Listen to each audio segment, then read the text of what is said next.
welcome to the newest episode of EuroHoops EurohooPOD, the official podcast of EuroHoops. As usual, I'm Antonis Stroggylakis, and I'm joined by my great colleague Cesare Milanti. Buonasera. Hello, guys. Right? Buonasera. Buonasera, that's right. And our guest tonight, to put it shortly, he's one of the most sensational players in the EuroCup this season. Basically, a prime contender for winning MVP in the EuroCup this season. He had his breakthrough year last season in the Basketball Champions League with Bonn. He led them to the championship title in the Basketball Champions League. He swept all individual titles. He won MVP. He won Final Four MVP. He was also the MVP and top scorer in Germany with Bonn. He moved to Paris Basketball last summer with Bonn head coach Tuomas Iisalo, and he's now, as we said, maybe the favorite to win MVP in the EuroCup.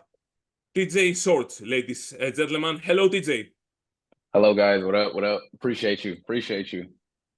Thank you for being with us, TJ. And you guys were talking about how you are doing in EuroCup, and you are doing so well in EuroCup, and Paris Basketball is doing extremely well in EuroCup. You guys have the best record in the competition, 14-1, just one single loss, and you are coming from a big road win against Hapoel Tel Aviv, a statement win, if we might call it like that, because Hapoel is also considered one of the teams that may go far in the competition. Yeah. So, tell us about Paris Basketball. What's the deal with this team this season? Yeah, I mean, Paris Basketball.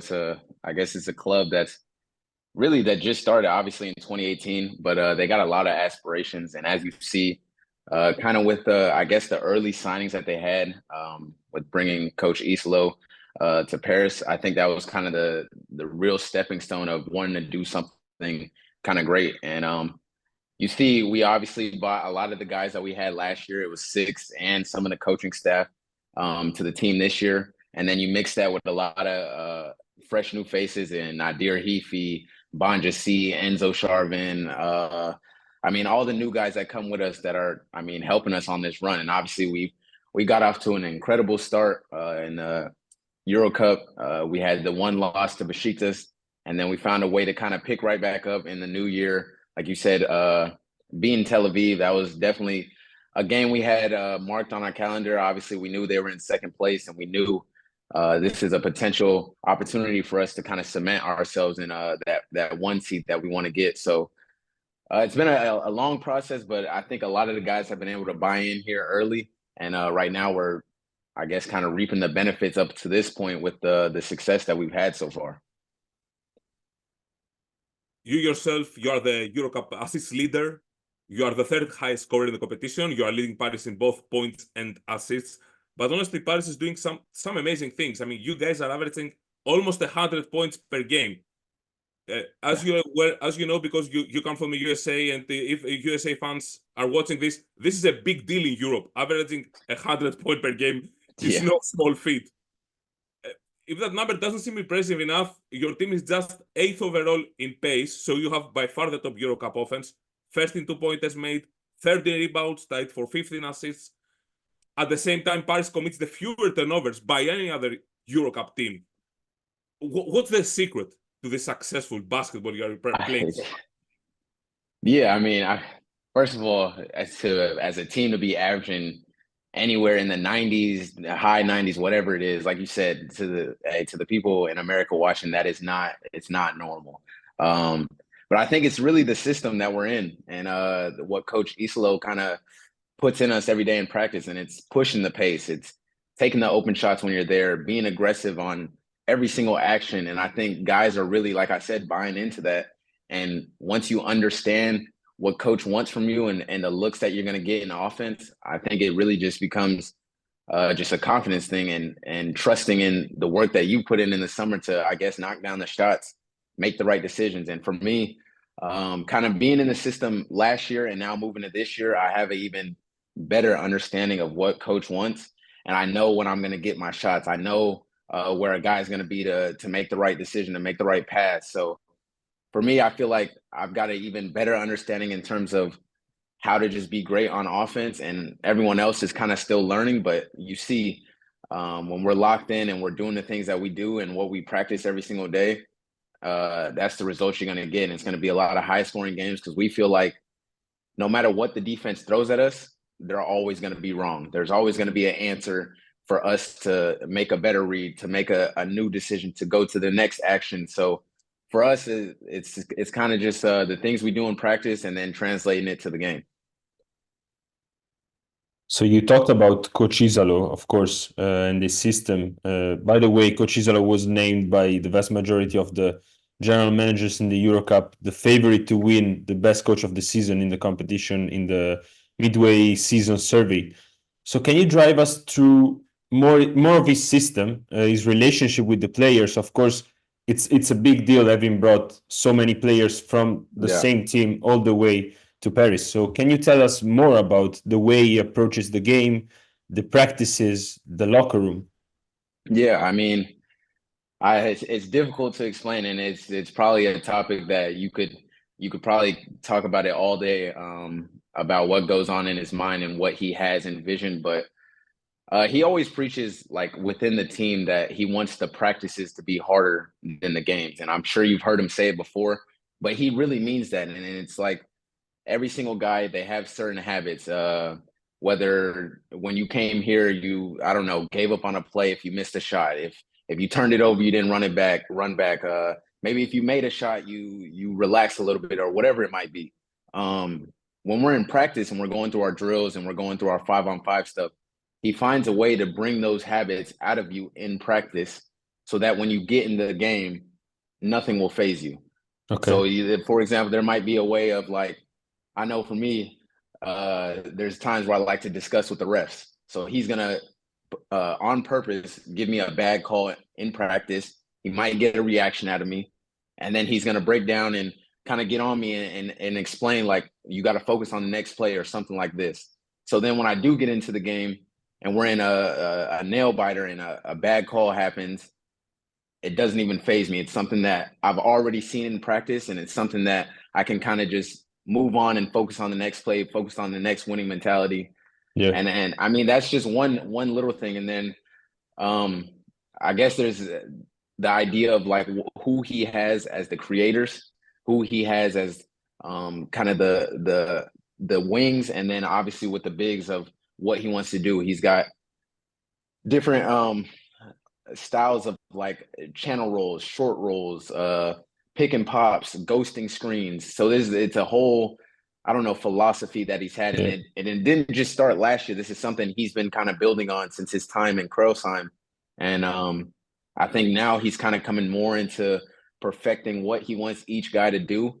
And I think that's what you see when we're playing. Everybody has a clear-cut role. Nobody is kind of surprised at what's happening here, what's next here. Everyone knows what exactly to do, and we just go out there and execute it. Yeah. You say, according to what Paris does, the quality of basketball that your guys are putting on the floor, the general consensus around Europe is that you are the best team in Europe that is not in the EuroLeague right now. Do you feel that this is the way? And do you feel that your team perhaps is of EuroLeague level right now? Do you? Because I assume you watch EuroLeague also. Right. Do you feel that perhaps if you put Paris in this specific moment and drop them in the EuroLeague, that you guys could get some wins, at least could be competitive or something like that? Yeah, I mean, at the start of the season, Coach kind of instilled this message in us that you have to believe that you're the best team in the world, regardless of who you're going against. If you're going against the Denver Nuggets in the NBA championship, or you're going against a top team in France or the EuroCup, wherever you are, you have to truly believe in yourself that you are the best team in the world. And that confidence that you have will then show on the court. So, I mean, you asked me the question, if we were dropped into the EuroLeague right now, I definitely believe we could get some wins. I definitely believe we'd be able to compete.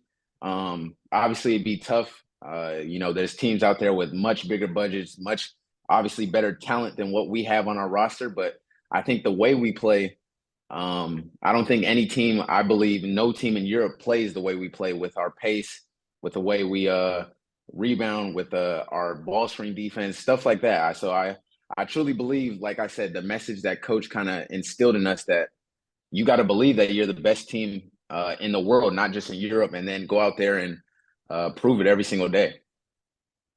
All right, about Paris, but in a similar style. I mean, Paris, you said that you could play in the EuroLeague right now. So I'm assuming that the best player of Paris basketball right now, which is you, according to numbers and all that. So do you also feel that TJ Short has become a EuroLeague level player? Because this has been a question since last year, and there's a different level between the Basketball Champions League, the EuroCup, and EuroLeague, and everyone is wondering, okay, this guy does it in the Basketball Champions League. Is he good enough for EuroLeague? And now there is this question again. Yeah, I mean, of course, I believe I could play at the highest level, which is EuroLeague, and that's something that is instilled in me, and the confidence that I have in myself, that no matter where I am, I truly believe I can be successful for whatever team it might be.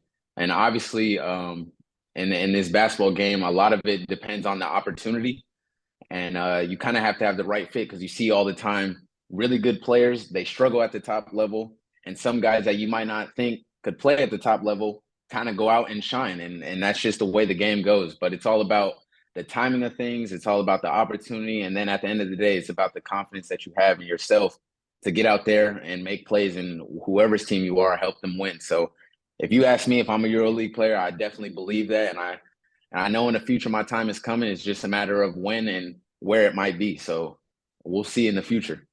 Well, if Paris goes all the way, it's a simple answer to that, right? For sure. And that's the plan. I mean, we got to go out there, win EuroCup, and then take that next step to get to the highest level of European basketball. So TJ, we talked about you belonging to the EuroLeague, about Paris belonging to the EuroLeague. Is there space in your game for improvements since you began starting and ranking and climbing all the way in Europe? First, Germany, then Basketball Champions League, now EuroCup, now later, eventually in the future, EuroLeague. Where can TJ Shorts improve, like game-wise? Yeah, and obviously, I mean, when you ask this question, kind of the cliche answer is, I mean, I can improve everywhere. But when I say that, I truly believe and I truly mean it. And obviously, I've had a lot of success up until my point right now. But the biggest thing for me, I think, is one, becoming a better leader, because I know at the point guard position, it's the most difficult position to kind of play at the highest level. So becoming a better leader and gaining that trust in your teammates that whatever decision you make is the right one. And then obviously when it just comes down to your game in general, one, becoming stronger. Obviously, I understand that I'm a smaller guard, so it's going to be a lot more physical at the highest level, a lot more length, and just ways to kind of, I guess, not bully, but basically they're going to try to bully me in a way. I mean, up until this point, I've been posted up, I don't know how many times a game, and I got to continue to show that that's not going to be a weakness to keep me out of the highest level. And then probably the biggest thing on offense is, one, just becoming a more consistent shooter, and just like I said, a better decision maker when I'm out there playing. So like I said, I always look at ways from season to season how I can improve. I'm taking tips from everybody, from coaches, from my trainers back home, even, my family who's watching my games, that are giving me some insight of ways I could just be better. So there's always ways to improve, and I'm always looking to find those ways. Okay, so we talked about strengths, we talked about space for improvements, and as you said, becoming a better shooter. And one of the things that could stand out in terms of weaknesses from your game, especially this season in the EuroCup, is three-point shooting, because you're not being consistent in that aspect. Why do you think you're struggling in that department? Do you think it's something related to defenses in the EuroCup, the way the opposing team approaches you, or just taking better selection shooting wise from the arc? Yeah, I mean, it might be a combination of just a little bit of everything. I mean, I think up until this point, I've seen basically every kind of defense. I've been trapped. Teams have gone under. They've tried to bully through the screens, drop coverage, weak, whatever you want to call it, you name it. But I think it's just a matter of getting the reps in and staying consistent. Because if you look at my last season where I was consistent from three, that these questions weren't asked. So as season to season goes on, you just have to continue to get the reps, continue to trust the work that you put in the summer, and then the work that you put in after practices, the after games, before games, that when you get there, you're going to be confident to knock down the shot. So it's just a thing of staying confident, regardless of if you're missing shots, making shots. Try to stay even keel, and I always understand that your teammates are encouraging you to take these shots. So why should you be down on yourself when this is a great shot for the team? Yeah. You basically revealed to us that you study also in the way the EuroLeague game, also in regards to how would you fit in the EuroLeague, the things that different teams might do against you in the EuroLeague, and in which areas you should improve to respond to this EuroLeague game. Now you got me wondering, are there any specific guards that you watch in the EuroLeague and you are studying their game? Some players you like specifically? Yeah, I always say this, but he's retired now, but Tyrese Rice was a guy that I was always watching his clips and I always watching his film. This is a guy that, he could score from anywhere. He could get into the paint, dish to his teammates, and he did it at the highest level. I just saw recently a highlight that he had in the Greek Derby where he had scored 41 points. And just the way he for those who don't know. Yes. But what I was saying is just the way he kind of carried himself, the way he was just able to score and just kind of not let his size affect his game. And that's kind of a guy that I found a lot of success in, especially last year. And he even reached out to me and gave me some tips and stuff like that. But now in terms of like a more current player, I'm definitely watching like Campazzo.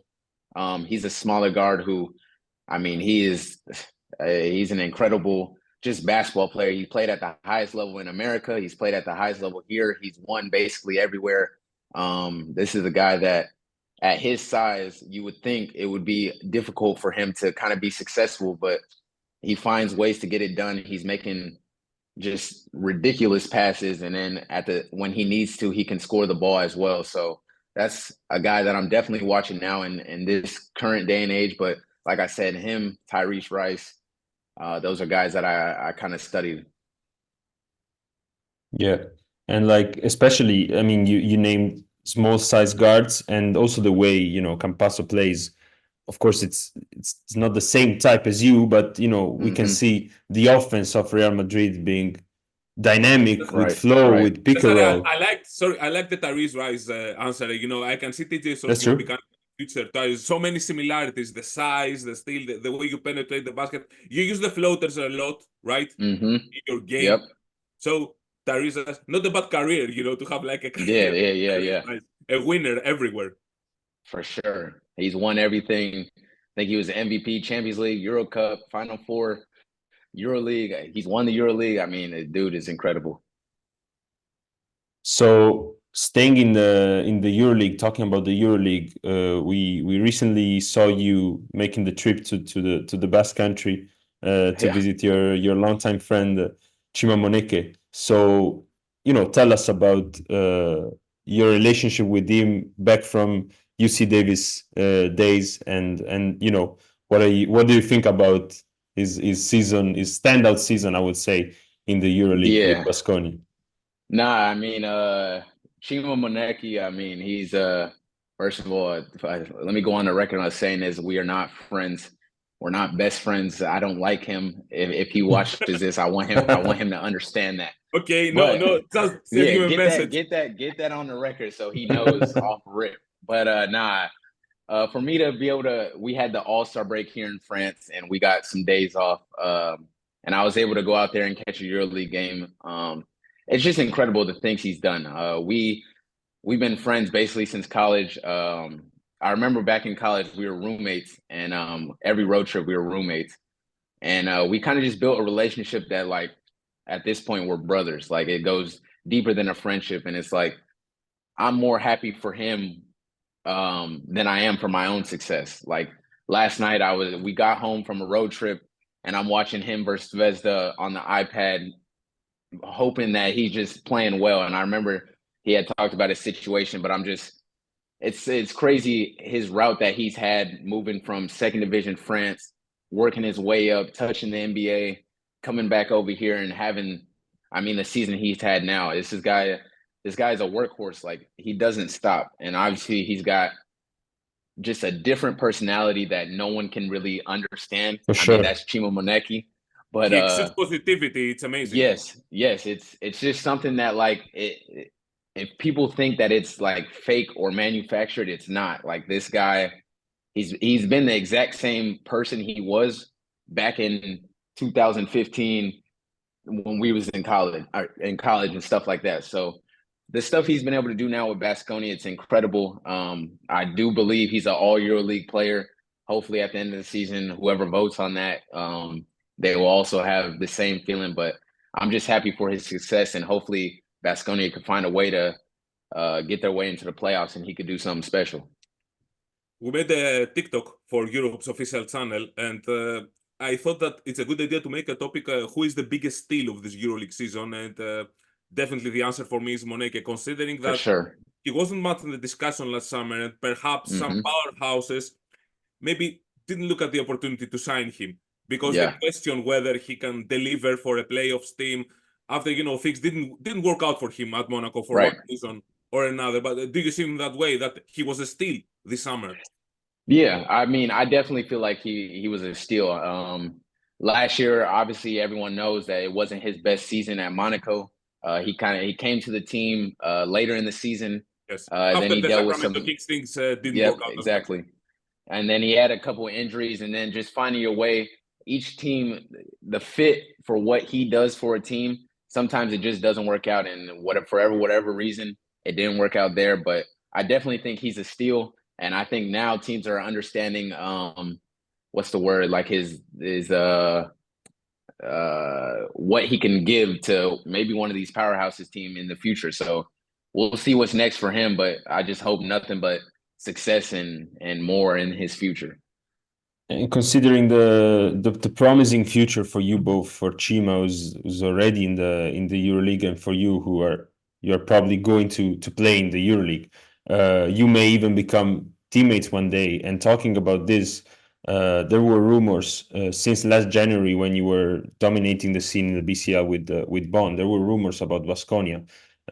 Somebody even wrote that you offered to them. So was there any truth to these rumors, to these noises, or was just, as I said, noises?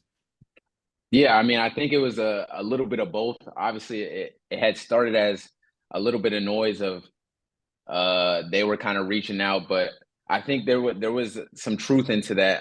They had reached out to my agent, and I think they were inquiring about trying to sign a point guard. They were dealing with whatever they were going through at the time last year, but for whatever reason, it just didn't work out. And I guess I could say I was kind of happy about that, because what I was able to do in Bonn and finish out that season. But even with that, I'm not sure I would have been let free from Bonn. So like I said, for whatever reason, it didn't work out. But in both sides, I think it was best for me to kind of stay with the team and finish out the job that we had, which was finishing the Basketball Champions League.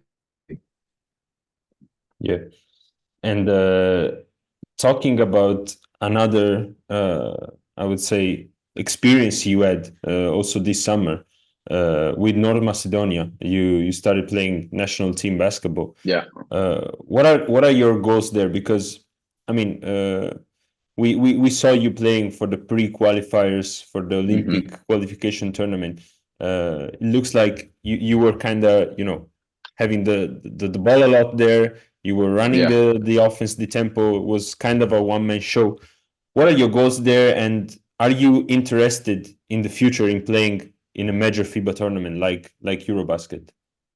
Yeah, I always say this, but when you play for your country, it feels very different. It feels like it's more than just a sport. And I think a lot of Americans over in Europe, they don't ever get to kind of feel that, because Team USA, when they have the major competitions, all the NBA All-Stars are playing. And the ones that are not so major, they kind of call the G League guys who are close and bring them on. So we don't ever really get the opportunity to kind of feel the pride that you have of wearing your country across your jersey. So the opportunity I got to play for North Macedonia was incredible. And I was fortunate enough, I believe in the pre-qualifiers of the Eurobasket, we had a home game, and just the love that they show, and you see how much pride they have for their country. It's a different feeling, and it's I know this February coming up, they're trying to qualify for Eurobasket, so that is something that I definitely have goals to do, and a stage that I would definitely want to touch, because that's something that not a lot of players could say that, hey, I played in a major European competition at the national team level. So that's definitely something I would like to do in the future. We'll see what happens in terms of that. But yeah, I'm grateful for the opportunity in a country that feels that I can help them in a way that maybe their local players can't. Yeah. Are you aware of McCalebb? I'm pretty sure that. Yeah, I am. I actually talked to him before my first game. Pedo Antic had put me in contact with him, and he gave me some insight about his time when he was there, because I remember they finished third in the Eurobasket? Fourth in the Eurobasket. But he said even finishing fourth, he said the whole country had went to a stop, and it was like huge. Yeah, it's different. And basically, this is what because McCalebb also had a great EuroLeague career, and maybe maybe you can become the next McCalebb also. And you have great similarities. He was a short guard as well. He was similar player to you. So I want to ask you, TJ, you are a guy out of college at 20 years of age, and you go undrafted, and you have to explore for career opportunities. Naturally, you have to find some place to begin your basketball career. How is it for a person like you, moving out of the USA to live abroad for the first time in your life, moving away from family, friends, because you have to do it. You have to begin from that place.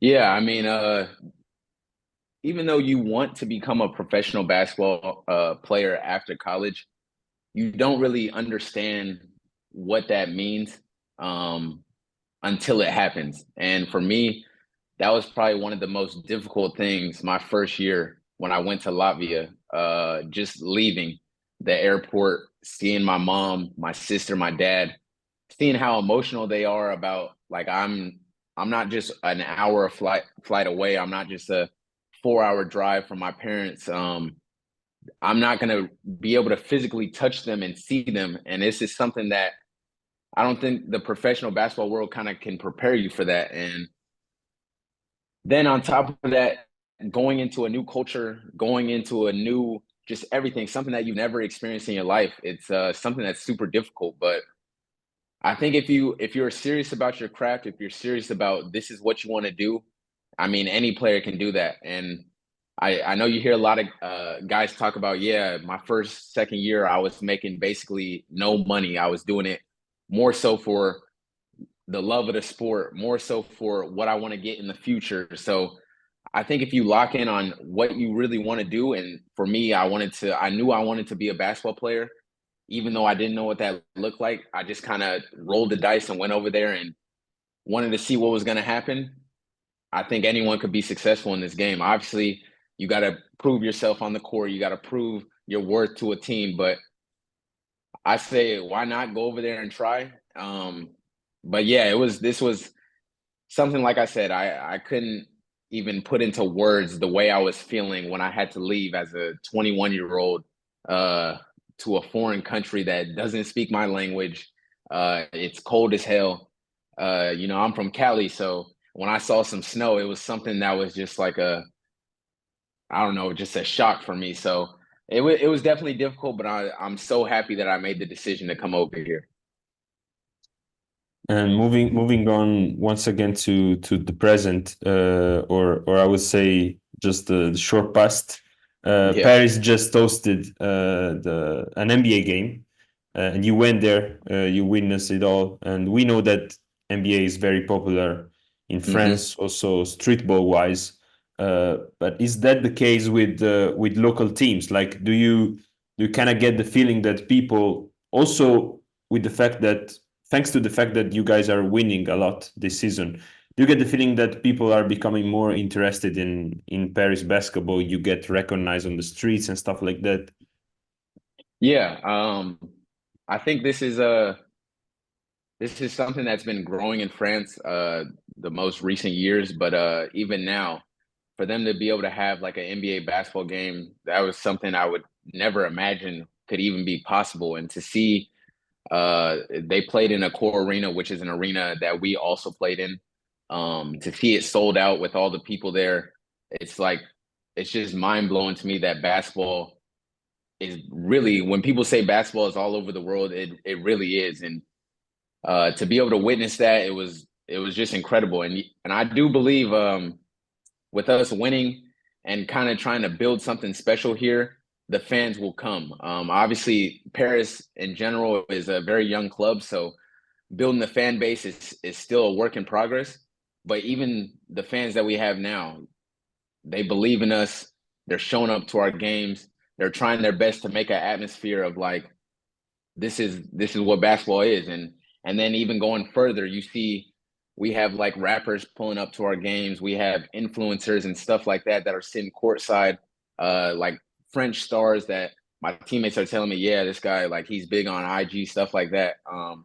It's huge, and that'll only boost what we have going here in Paris. So, and then not even to mention the new arena that's being built. So it's a lot going on here in Paris, and I think we're definitely headed in the right direction in terms of trying to create a basketball environment that is something special, like the Serbias, the Greeces, the Turkeys, of where their fan bases are incredible. Yeah.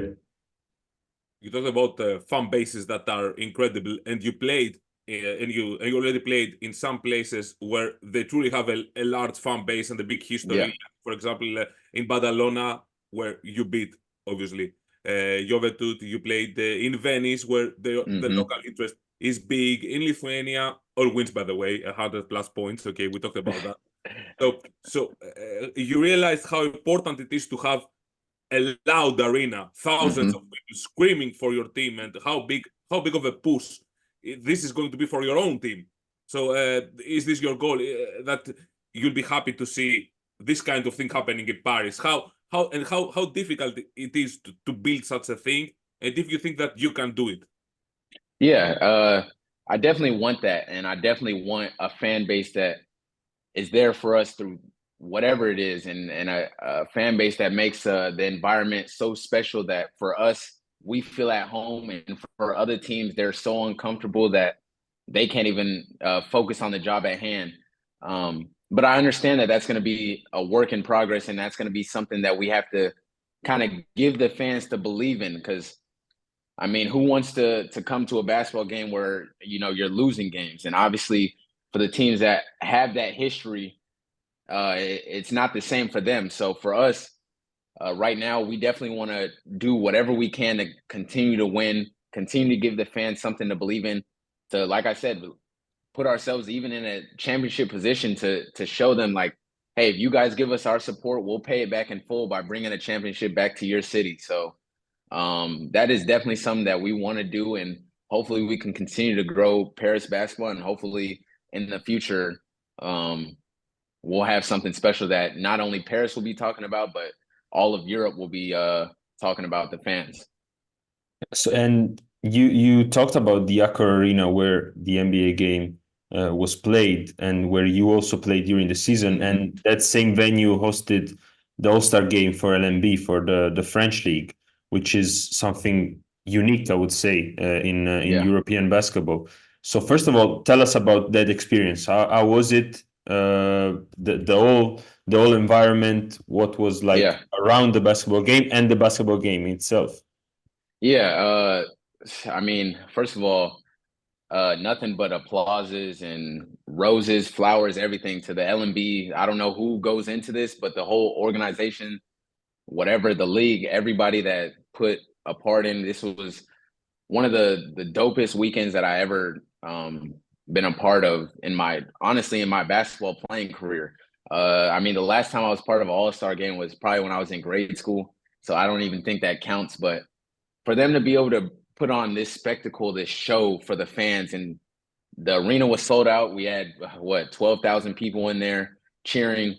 I was a part of the skills challenge, and it was basically exactly like the NBA. And the show that they kind of put on, I mean, they had a performer at halftime. They got stuff for the fans. It was really, truly an all-star weekend. And for us, they had everyone at the hotels. Our families were there. It was just a lot of activities and a lot of festivities for us to do.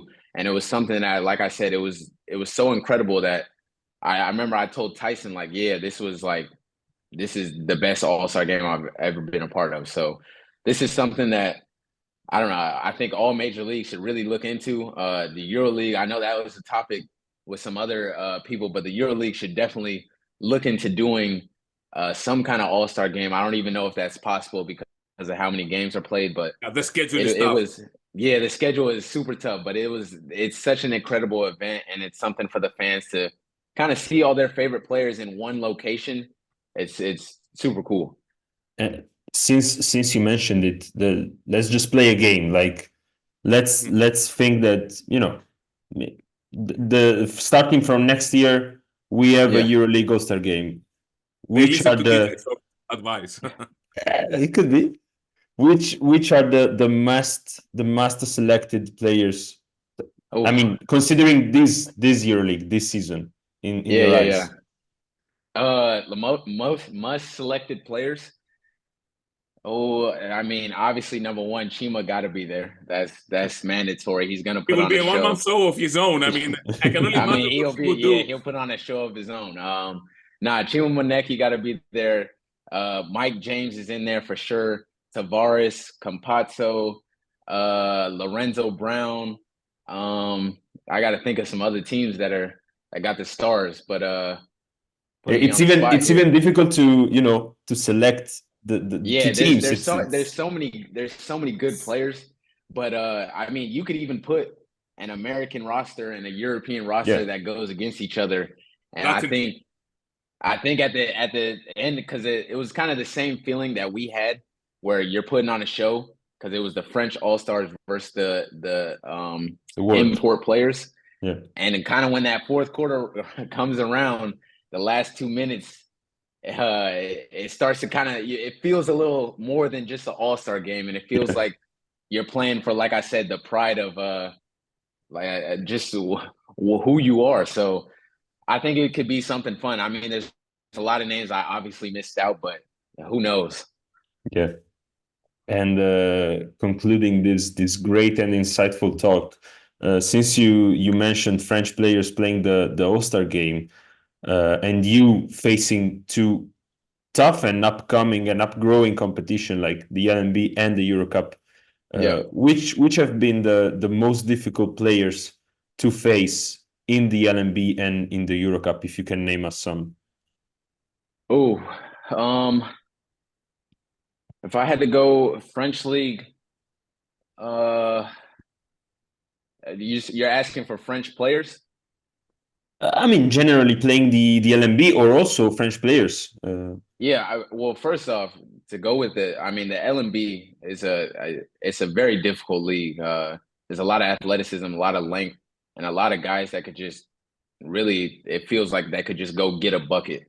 But teams like, for example, obviously Monaco, they got a super talented roster. You got Mike James, Elia Kogbo, Jordan Lloyd.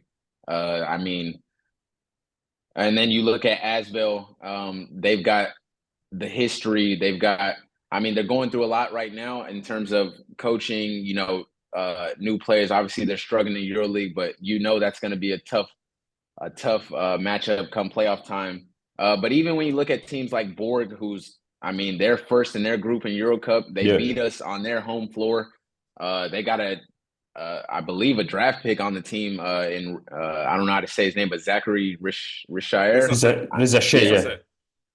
He's a mouthful. Okay. He's a up and coming prospect that he definitely impacts the game when he's on the floor. But Yeah, teams like Borg, even like Nancy with Frank Mason, Siobhan Thompson. There's a lot of talented teams out there, so it's hard to label it down to one. But and then if I look at the EuroCup, Badalona, that's a team that is always going to be well coached. They got incredible players. We play them this upcoming week. It's going to be that'll be a tough battle.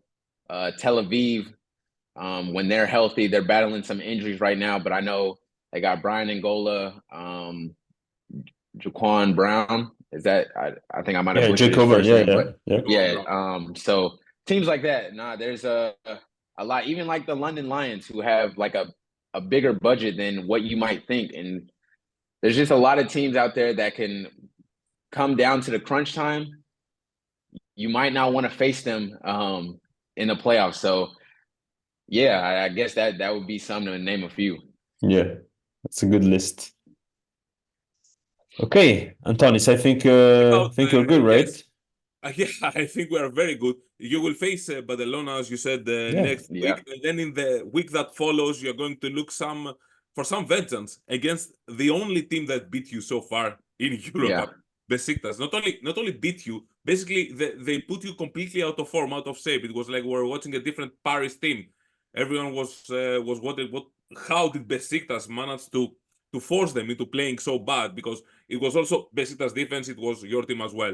Mm-hmm. So basically, what I wanted to ask you is something last. What do you think about the EuroLeague, the EuroCup? We're talking next season about the EuroLeague, about the EuroCup format, because there are some questions if is fair, because it goes to the knockout games, and you are fighting throughout the whole regular season to build something, and Paris may eventually, if it all goes as we see, will win the group, and then it all comes down to maybe one game, and poof, all the effort is gone. It's definitely a difficult situation, and it's not ideal because you're working so hard in a season, and even with the 1 and the 2 seed, yes, you have a first round bye, but still in that second round, you have a single elimination game. And the truth is your season can be over with one game. So for myself, I'm not the biggest fan of it, because any team can win one game. You can play the worst team in the league and they can beat you in one game. You can play the best team in the league, they can beat you or they can lose. So it is a very tough situation, but it is what it is. And obviously we understand what it is. But I remember watching EuroCup, what was it, 2 years ago, when Partizan got knocked out in the first round. And this is the team that... It was a surprise, yeah. Exactly. It was a team that you expect to at least have a deep run. But I guess that'll be something that'll really tough test us as a team, because we know, regardless, obviously we have the 1 seed clinch now. It doesn't matter. We're going to have to play a single elimination game. And then from there, I do like the format in the Final Four of like the best of 3, because to me, I feel like in a best of 3, you will get the better team of that series. So for the semifinals and the finals, I think that's great. For the first and second round, it's a bit of a difficult situation. Not my favorite, but I can't change it now. But yeah, I do agree with you with the format for the semifinal and the final. I prefer it being a best of 3 series. But can you imagine what was brought out, like, by somebody fantasizing in the Final Four of the EuroLeague, instead of having the third place game, you can play the EuroCup final? That would I actually like that idea. I saw whoever, it was a tweet or something that something like that went out last year during the Final Four that said basically you take the final. So last year it would have been Turk Telekom versus Gran Canaria, and instead of having a third place game that literally means nothing, it was Monaco versus Barcelona. Yeah, Barcelona. Like, these teams are, they understand that they're not really playing for much. The young guys are playing. It is what it is. And And the and players throw in that. are not big fans of this game, or the third place game. Even Yeah, the exactly. players So are not fans of this game.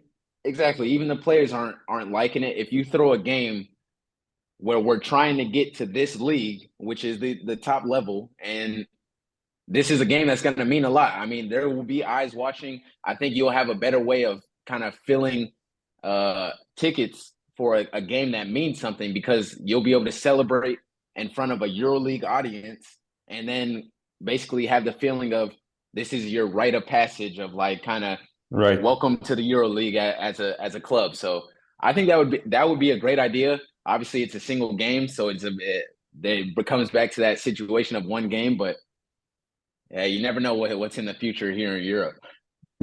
Yeah. Well, the future for you and for Paris may be in the EuroLeague next season. We talked about it, and TJ, thank you so much for being with us. Yes, sir. Thank you for this discussion. Thanking for letting us taking a peek into your mind, into what's going on, and what are the thoughts of a guy who is possibly the best player in EuroCup right now. We already talked about this, and a candidate for winning MVP. Paris is the favorite right now to win it all, but as we said, it's still early. But right now, everyone should watch EuroCup basketball, also because there's a team called Paris that is averaging almost 100 points per game. Yeah. TJ, if I'm not mistaken, you have a break this week in France. Yep. You don't play any league games, so you're going to fully prepare for the game against Juventud Badalona. Yes, sir. This is a return home on 23rd of January. So everyone who's watching us, tune on the EuroLeague TV to watch. To watch TJ Shorts and Paris. Yeah. So that was it. Thank you again, TJ. We really appreciate you guys. Thank you for having me on. Thank you, TJ. This was a lot of fun. Once again, thank you. So, Cesare, thank you once again for being with me on another episode of EuroHoops official podcast, EurohooPOD, from Antonis Stroggylakis and Cesare Milanti. Farewell, and see you next week with another special guest, we like to believe.